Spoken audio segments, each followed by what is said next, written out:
மதுரை சித்திரை திருவிழாவின் உச்ச நிகழ்ச்சியான கள்ளழகர் வைகை ஆற்றில் எழுந்தருளும் வைபவத்திற்கான முன்னேற்பாடுகள் மும்முரமாக நடைபெற்று வருகின்றன.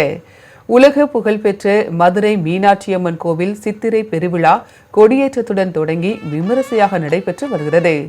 விழாவின் முக்கிய நிகழ்வான கள்ளழகர் வைகை ஆற்றில் இறங்கும் வைபவம் வரும் 1ஆம் தேதி நடைபெறுகிறது. இதற்காக அழகர் கோவிலில் இருந்து தங்க குதிரை, கருட வாகனம் உள்ளிட்டவை வரும் 27ஆம் தேதி காலையில் மதுரை தல்லாக்குளம் பெருமாள் கோவிலுக்கு செல்ல உள்ளது.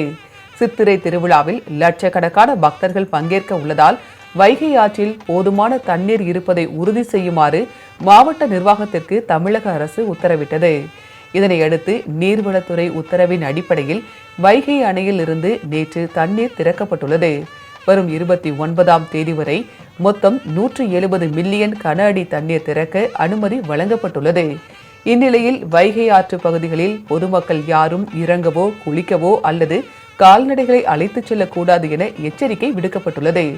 இதனிடையே வைகை ஆற்றில் இறங்கும் வைபவத்திற்காக கள்ளழகர் அழகர் மலையில் இருந்து மதுரைக்கு வரும் 29ஆம் தேதி புறப்பட்டு செல்ல உள்ளது குறிப்பிடத்தக்கது.